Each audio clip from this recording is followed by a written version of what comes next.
子供のいびきは IQ を低下させるサイン。学術レビューで睡眠呼吸障害のある子供の多くが知能指数 IQ の低下を伴うと指摘されている。保護者の方は見逃さないで。天才のひらめきは睡眠サイクルから生まれる。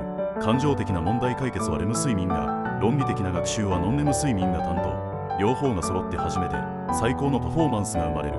寝る前のスマホは学習効率を破壊。視覚刺激とブルーライトが脳を過剰に覚醒させ、記憶定着に必要なメラトニンの分泌をブロック。